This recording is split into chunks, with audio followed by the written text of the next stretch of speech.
Alright guys, welcome back to CSEC 1500. This is class 3. We're going to be talking about threat actors today.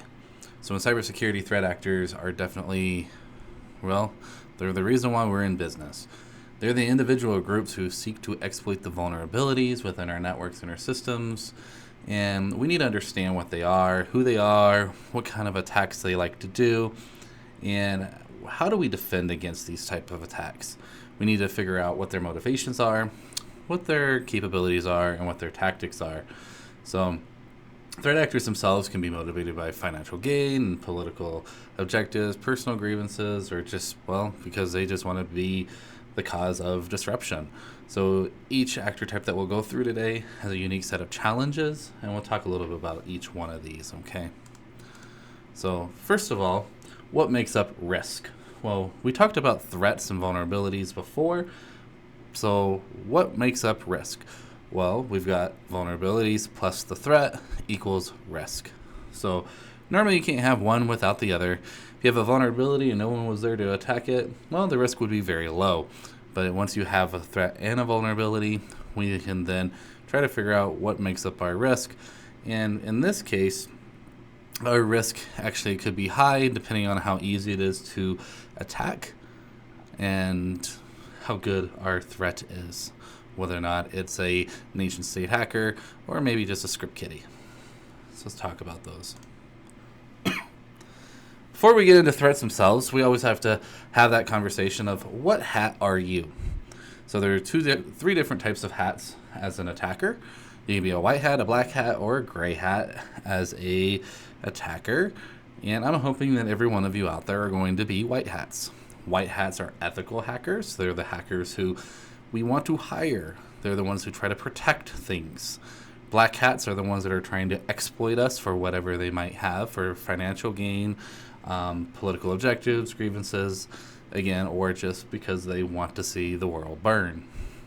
And then you got the gray hackers, who in the daytime are white hat, and they're the day-to-day ethical hackers, but at night they hide behind a mask and maybe do things that are not quite so,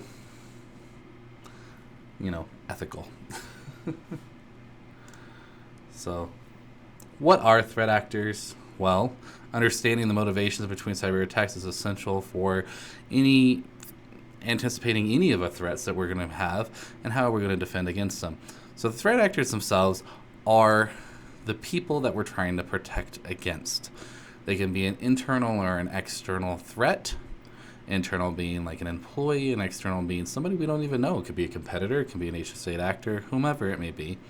They're going to have some kind of motivation.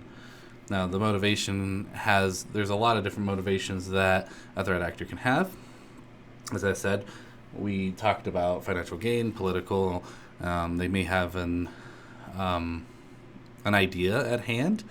They might be a nation state. Maybe they're going for espionage.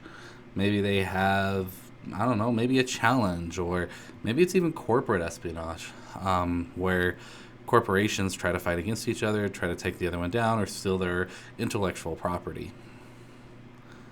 So it could be malicious, but it could also be accidental. Someone answering the phone and giving away their password on the phone might be an accident, but they could be prone to a social engineering attack. And those kind of accidental threats, they happen.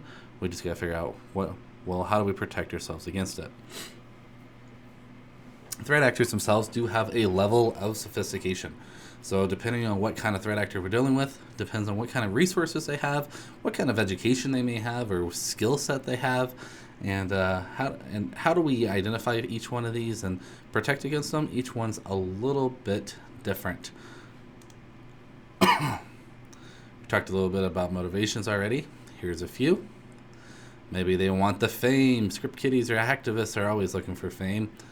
But maybe it's financial gain. Maybe they want to steal something or ransom your system so that way they can try to charge you for money. So the threat actors themselves do have a few different attributes, as we said. They could be internal or external level of sophistication can change.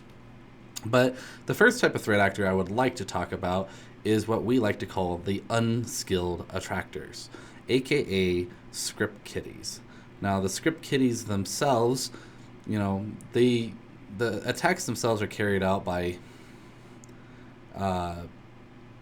what we like to call script kiddies. They basically lack the technical expertise to develop their own attacks, but instead they like to use pre-made tools.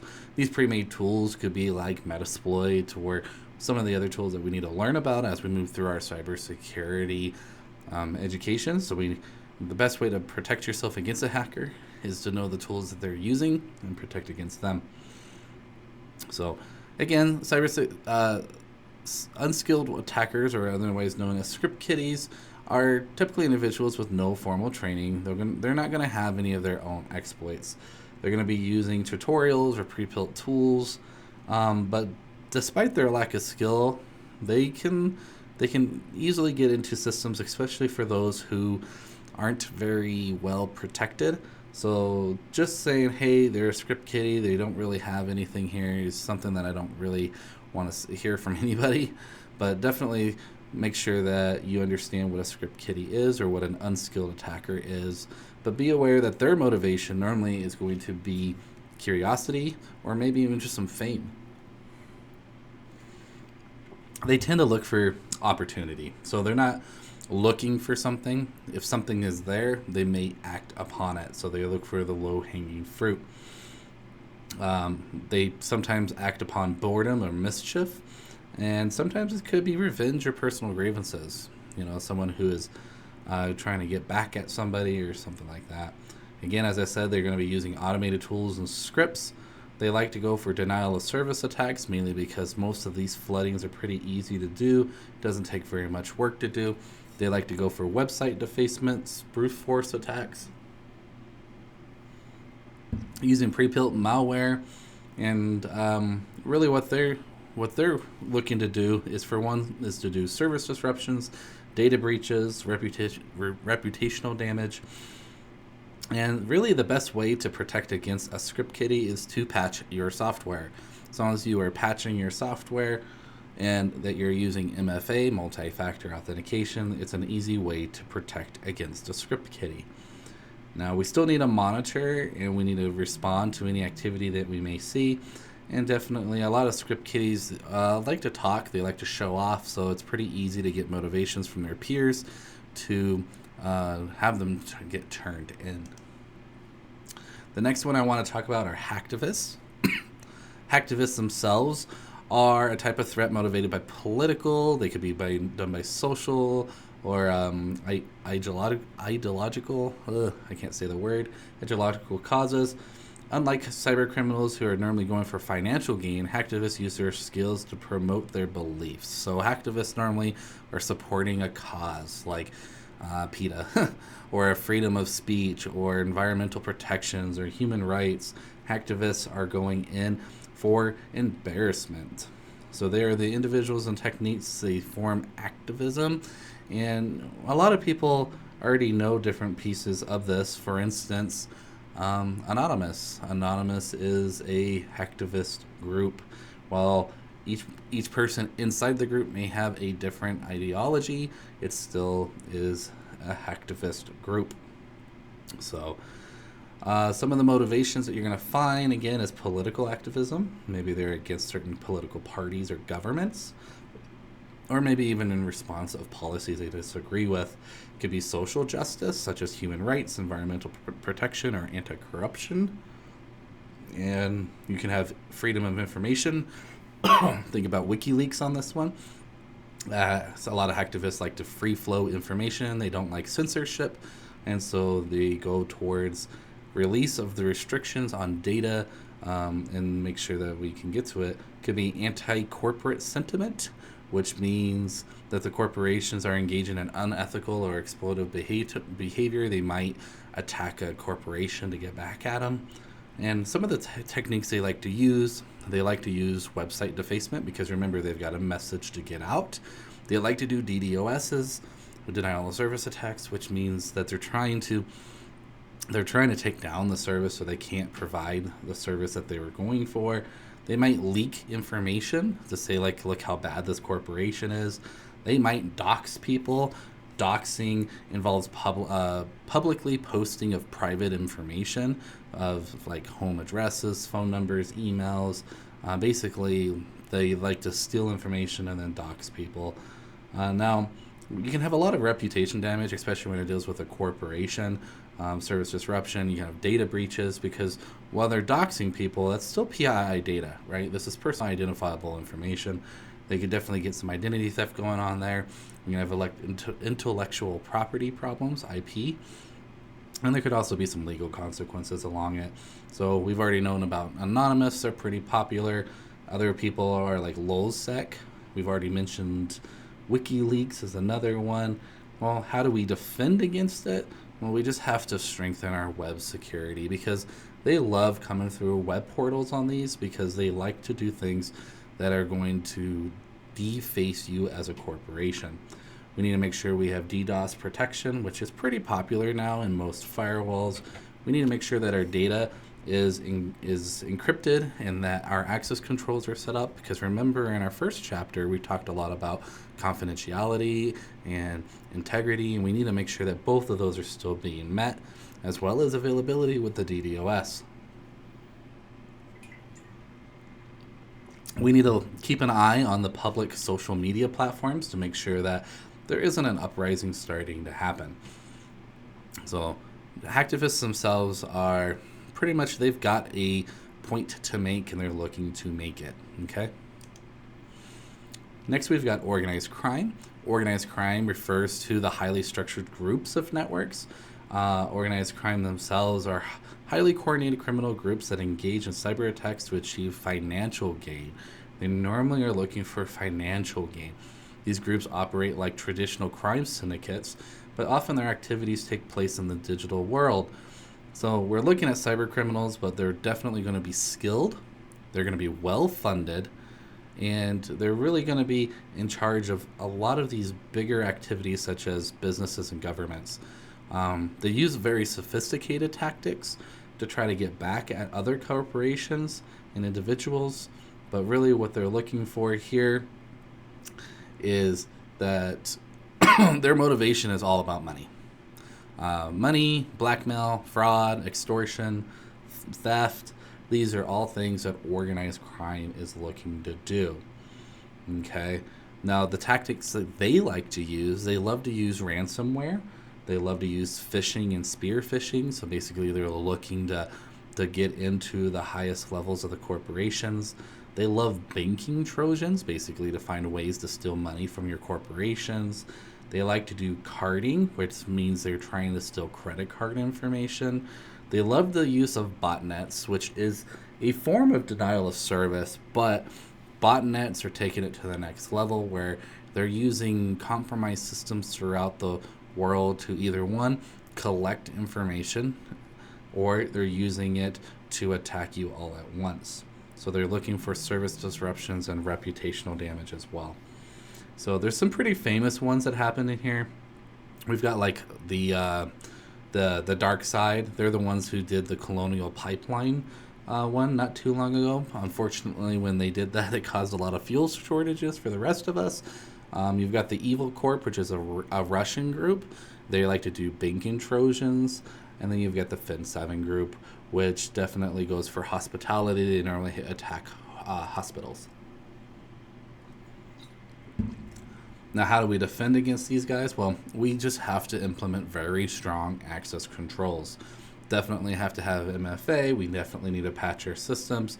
But one of the biggest things here that's a little bit different is they really rely on social engineering. So we need to really make sure that we are using employee training and awareness to ensure that our employees understand how to identify what a social engineering attack looks like and not to fall prey to it. One of the big things for ransomware is we just need to have a proper backup and disaster recovery plan. So just know that organized crime are highly structured groups that are looking for financial gain. Okay. Next, we have our nation-state actors. Nation-state actors are usually sophisticated, but they're well funded because they are normally sponsored by governments.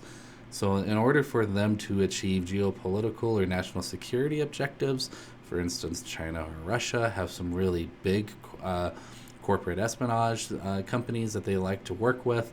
These actors normally carry out targeted cyber attacks, so they're going to hit something specifically. Like not too long ago, they were hitting water pipelines, you know. But these nation state actors, what really makes them difference between cyber criminals is because their motivations are normally going to be on whatever the government wants. So it's normally political, it's economical, military interest even, rather than financial gain. They're not looking for financial gain. They're looking at whatever their government wants out of them. Now, nation-state actors are normally backed by the government, so we like to call them APTs, Advanced Persistent Threats. Now, Advanced Persistent Threats themselves are the ones who have the money. This is the way I look at this. And so if you have money, you have definitely ways of attacking in here. Now, the motivations of the nation-state actor, as we said, was government-related, but we're looking for espionage, we're looking for intelligence gathering, we're looking for disruption or sabotage, we're looking for economic advantages, maybe political influence. There's been a lot of talk that a lot of political parties use nation-state actors to attack other parties to win a vote or political gain. And so we've got to be careful about these kind of people because these are the big boys. The advanced persistent threats are the ones who are going to infiltrate a network and remain undetected for years. Sometimes they can be in your network and never know they are there.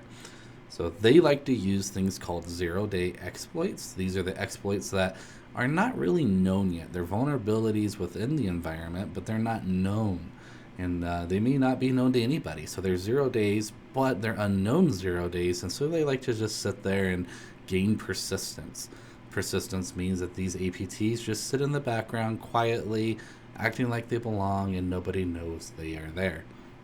They love to do phishing, most of the time spear phishing attacks. And because these guys have a ton of money, they're going to be looking at supply chain attacks. Supply chain attacks are where we will get our supplier from somewhere. Most of our stuff will be built in another factory, but if they can infiltrate that factory and build some code into the firmware before you even get the computer or server, then it'd be easier for them to already be in the network. They like to do disinformation campaigns, basically fake news is what we like to call that now, right?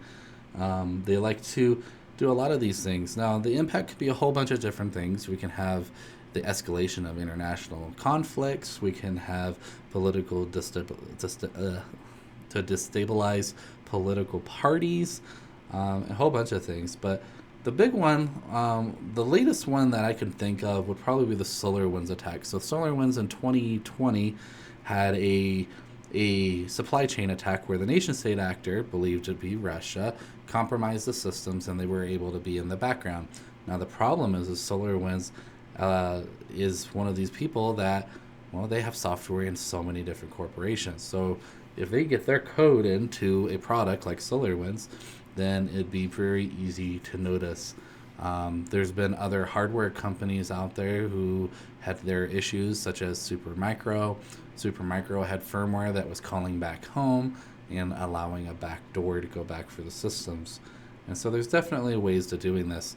Now, these guys are the hardest to protect against. So what do we need to defend? We're going to defend by using zero trust security, just like we learned in the last slide. We're not going to trust anybody anymore. We're now going to verify everything and everyone and make sure that they belong. We're going to do some advanced threat detection. Advanced threat detection is a newer product, but it is a way that you can try to identify nation-state activity. We're going to look at our supply chain risk management, and we're going to make sure that our supply chain is being safe and secure. We're going to do our employee training because, you know, users are always our weakest link. And we're going to make sure that we keep these nation-state actors outside our network. Now, one of the last ones we need to talk about is insider threats. Insider threats refer to security posed by individuals within our organizations. They already have authorized access into systems, data, or even facilities because they're an employee most of the time. These individuals may intentionally or unintentionally cause issues for us, And sometimes they can be sabotaging systems, introducing vulnerabilities, or unlike external attacks, they already have a level of trust. So zero trust is a little harder for us because we already trust our employee. So how do we identify who is the insider threat? Well, insider threats come in many different ways and forms, but there are different types. There's the malicious insiders. Malicious insiders are individuals who intentionally misuse their access to harm the organization. Maybe it's personal gain, maybe it's revenge. You're not going to fire me. I'm going to logic bomb you and blow everything up when I leave, i.e., delete everything. Maybe I purposely do not document anything, so that way I call it job security. There could be the unintentional insiders who accidentally cause security breaches just because they don't know. It could be negligence, it could be lack of awareness, or even human error. Have you ever seen someone bring in like a mini router or a wireless access point because they just thought it was easier than calling IT? Well, this is our unintentional insiders. They can definitely cause issue for us. Now, if it was an intentional, we do have some motivations that they may want to go for. It could be financial gain, could be a corporate espionage where another corporation is paying them off to steal some data. Could be revenge or grievance. It could be that they just don't believe in what the company's doing anymore. Or it could just be a mistake. So it always happens all the time. Now, what they're looking to do, though, if they are intentional or even unintentional, is they're looking for data exfiltration. They're normally trying to abuse the privileges we've already given them and maybe even sabotage or try to phish or social engineer their way into other things, because now we're talking about other colleagues, their friends. If I walked up to you and I didn't have access to do something, but I talked you into doing it, now I still got what I wanted, but it was still a malicious intent. Now, how do we detect these insider threats? Well, there are a lot of different ways to detect them nowadays, but one of the ways is called user behavior analytics, UBA. User behavior analytics is a way that we can look at your day-to-day behavior. Most of us do the same job day in and day out and do the same things. But if we notice that this one user all of a sudden is downloading a ton of data from a drive that they normally don't access, well, we can bring up an alert and go figure out, hey, is there an investigation that needs to happen here? Is this legit, or is there something going on? We can include different platforms like data loss protection, DLP. We can add additional monitoring and auditing, or we can always just keep an eye on access controls and privilege management. We need to make sure that as an employee moves from one position to another, that their risk or their permissions update with that position. So definitely know that an insider threat could be malicious, or it could be intentional or unintentional, but just know that insider threats are the hardest ones to protect against because they were already inside our network. Okay, one of our final ones here is going to be shadow IT. And shadow IT refers to the information where any technology or software used within an organization is not approved by IT. So these are the people that installed another piece of software to try to get their job done, but didn't go by IT to do so. Maybe they implemented something that was very insecure, and this is normally what happens when an IT department is either insufficient or slow or even overly restrictive. I always joke about strict parents breed strict or sneaky kids. Well, it's the same way with IT. If IT is overly restrictive in your corporation, your employees are going to be sneaky, and they're going to be the ones that are going to be bringing in things to try to bypass the security that you put in place. So we have to make sure that, we take away that convenience factor. We go around and we make sure that the employees are getting what they need, because if not, they're going to try to find a way to make it happen. They're going to find convenience. They're going to try to install things that they shouldn't be. And sometimes it's just a lack of awareness. Our users are not security professionals. That's what we're here for. But other things that can bring in is like maybe they brought their own laptop into the environment and plugged it into the network. Well, what if that laptop was infected? What if they introduce a vulnerability within our network and now we've got a new threat to handle? So Some of the risks that we're going to have here is we're just going to have those additional vulnerabilities. We could have some data loss. We can have compliance violations. And my goodness, those are probably the most expensive. If you are GDPR or HIPAA or PCI, you're getting audited. Next thing you know, you fail your audit because shadow IT, someone that came in and installed something, those could come with a hefty financial ticket, a violation. Sorry. And so this is what we're looking for here. So operational inefficiencies, it increases our attack surface. So we haven't talked about attack surface yet, but we'll keep talking a little bit about it until we get to the section. But attack surfaces is how big is our footprint. The more we have to manage, the more things that the threats can attack. So what we like to do is minimize as much as we can on our network to the fact that at least, the job can get done and there's not a whole bunch of open systems sitting there that the attackers can then gain a foothold into. So when we're detecting it, we've got to use our network monitor. We've got to use our asset discovery. We need to make sure that our policies are clear and that we are offering approved alternatives. We are keeping a quick and open mind, and we're trying not to make our users' lives hell. We're trying to help them. We're trying to do what's best for them, but as well as keep our corporations secure, which brings us to educating our employees. Sometimes you're just going to have to tell them no, but please make sure that the employee understands why you're saying no and you're not just being an ass, right? So make sure you go through that. Shadow IT discovery tools. Basically, you can use tools inside your network to make sure that if there is something that was in the unapproved list, that you'll be able to find it and deal with it as soon as possible. So let's talk about those attack surfaces a little bit more. So the attack surface itself is a point where the attacker can discover, exploit a vulnerability in a network and application, right? That's the definition of an attack surface. But these threat vectors themselves is what we also like to say is, well, how did they come in? Which means did they come in? A threat vector is the pathway or the method they use to infiltrate a system. So threat vectors can be phishing or software vulnerabilities or insider threats or so many different other things, right? Supply chain, we've talked about a few of these. We've talked about malware. We can talk about insider threats and brute force attacks or social engineering.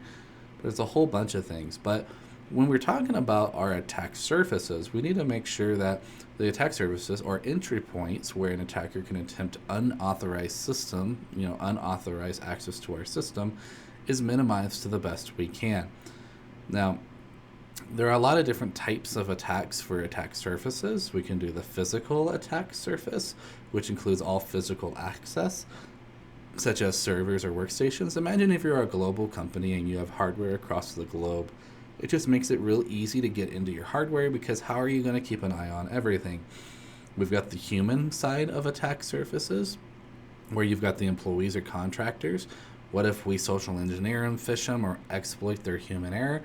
There are a lot of times where social engineering is just people just show up on site and they just act like they belong and nobody wants to tell them to go away or who are you?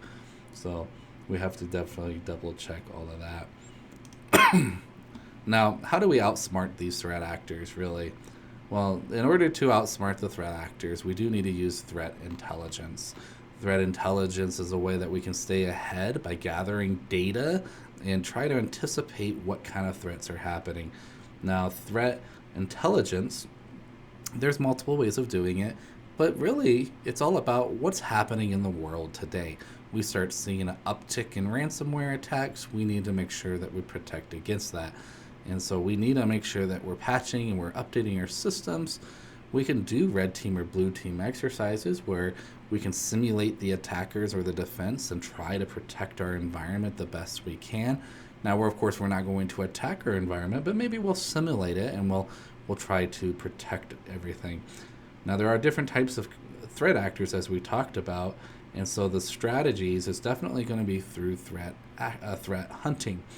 So rather for waiting for the attack to happen, we're going to search for the threats within our network through threat hunting. We're going to monitor network activity. We're going to analyze unusual behavior. We're going to identify indicators of compromise, anything that can signal a breach within our network.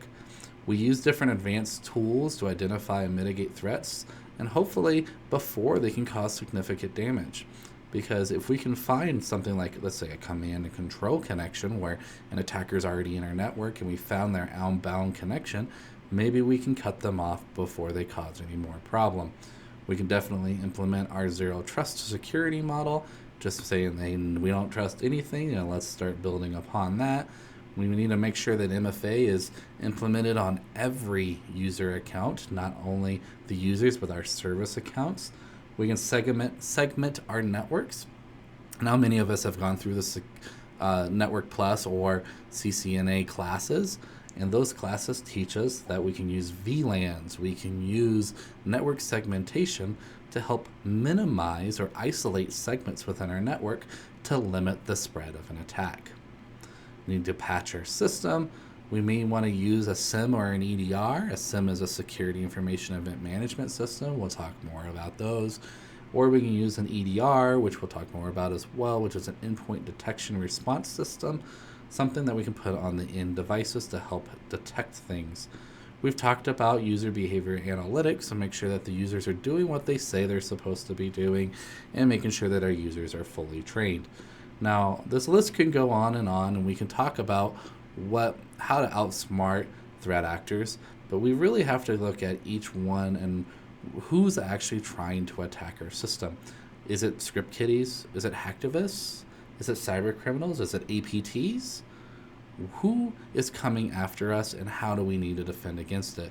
Now, there are a lot of crossover where we do basic security practices that will cover us for most of these attacks, but there are times where we need to figure out what is the best practice for us to determine how to outsmart the threat actors.